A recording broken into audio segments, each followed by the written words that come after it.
Hey, what's up? 15 million people have already played Call of Duty's Warzone game mode, and this video here is going to help you guys get more wins on a much more consistent basis.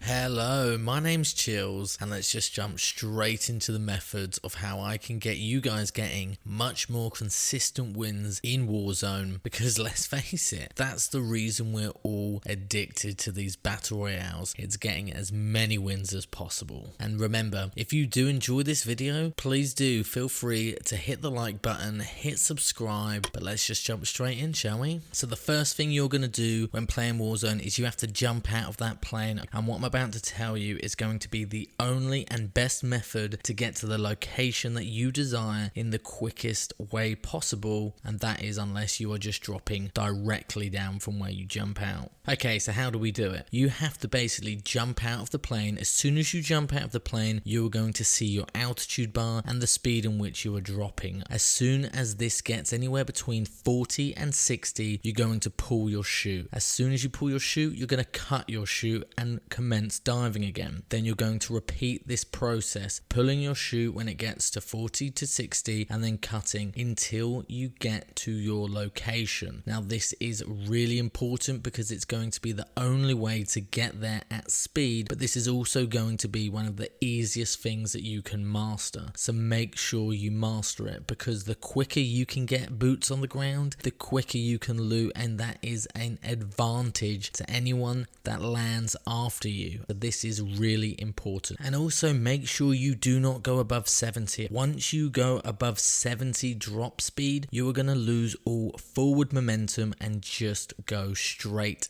down. This is why it's very important to stick between 40 and 60 so that you maintain maximum forward momentum in order to get there quickly. Another little side note is you can shoot enemies once you have cut your parachute. This is going to potentially be a little boost at the beginning. If you can get a couple of shots off on an enemy, then this may be the difference between killing them quickly if you both land in the same location, because their health is already going to be depleted. Now I'm not saying for you to do this every single time because it won't work, but when you do get the opportunity, try and make sure you do. And a big point is make sure you reload your pistol before you land on the ground, because if you land on the ground and you've shot all your shots off, then that person's going to be able to kill you because you haven't reloaded your weapon. It will not reload for you once you've landed on the ground. Okay, awesome. So now we're boots on the ground. What is the next thing for you to do? Well, it's going to be loot as quickly as possible. Now, I don't mean just looting for guns in case you get some early actions. I mean loot to get lots of money. Why do we need lots of money? This is a first-person shooter. Well, I'm going to tell you. The reason you want lots of money is to get to that buy station as quick as you possibly can in order to buy the loadout drop marker, which means that those classes that you've been setting up that you wanted to have for the end game, you now get to have at the beginning of the game, which is going to cut out an extreme amount of looting, which means that you can now head straight for the middle of the circle and just get yourself set up and ready, and you don't have to worry about running like Forrest Gump being chased by the circle. And if the circle does move, it's going to be a short distance travel to get yourself set up ready for the next safe zone. This is going to come in really helpful. Okay, so the next big thing that you guys need to do, you guys are going to need to learn to share, and you need to learn to share your money. The reason for this is it's going to help you out significantly, get things from the buy station a whole lot quicker by combining your money as one. There is no point one person in the team having loads of money and getting themselves completely set up with what they need if the other teammates haven't been set up. If that person or yourself dies, all of that money has gone and none of the team are set up. This is going to be completely counterproductive. Make sure that you are sharing that money. Do not be the person hoarding all the money, wanting to change it into currency to go and do his weekly food shop, okay? It's not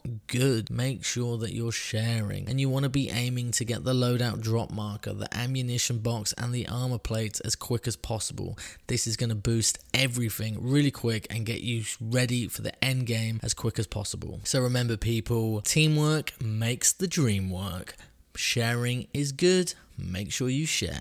Another massive piece of advice I can give you is kill streaks can be used anytime in the game. And if they can be used at any time, that means they can be used in the end circle. Now this is massive. This is going to be the precision airstrike, the cluster strike, and the UAV. So the first two, if you can't get a good shot on the enemy team, maybe you can use them to do the killing for you. Or one of my personal favorites is I like to use the UAV to see where the enemy is holding up. Now this is of course assuming they aren't using Ghost, but if all three of your teammates use the UAV at once, this is going to show you the actual direction in which your opponents are looking. This is massive. If you need to get to cover or you need to run to the next circle and safe zone, etc., then this is going to show you where they're looking. And if you know where they're looking, then you know exactly the route in which you can take without them seeing you. This is massive and it's going to help you out so much. Keep these kill streaks in as late in the game as you possibly can, or buy more towards the end of the game, and this will definitely help you get them wins instead of finishing second and third and going, oh, I came so close. No, this is going to make you win. It's a brilliant technique and it's a great one to use. Okay, moving on to the place where we all go when we die.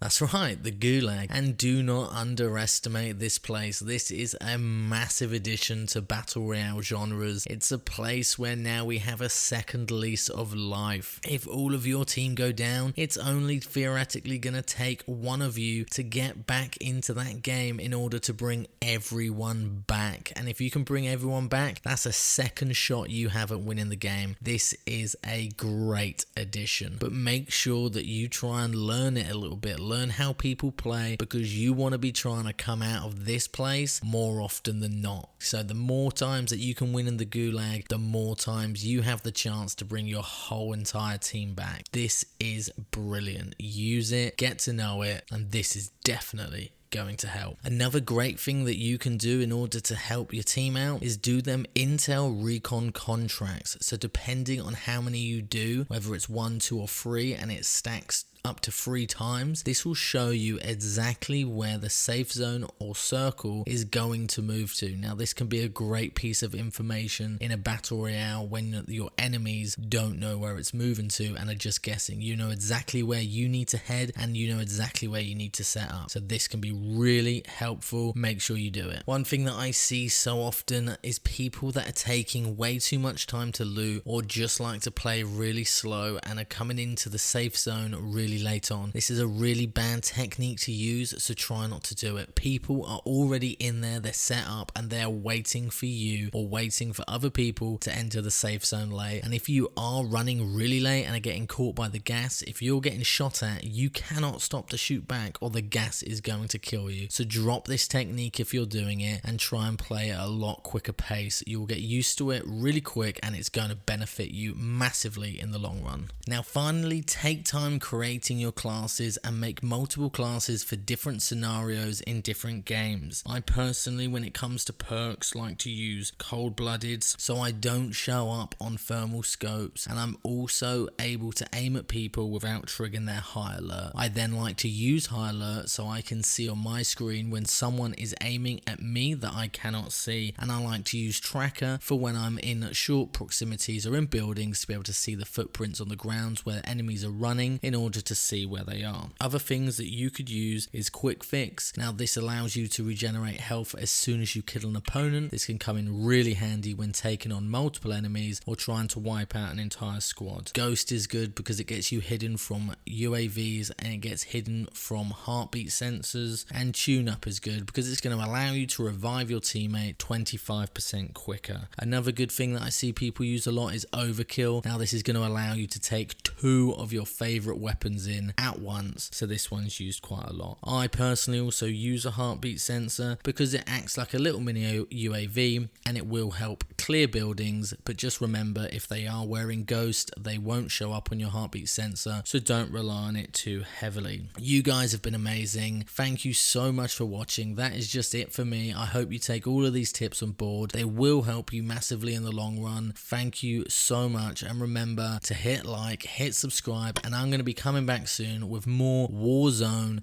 tips to help all of you guys get many more wins.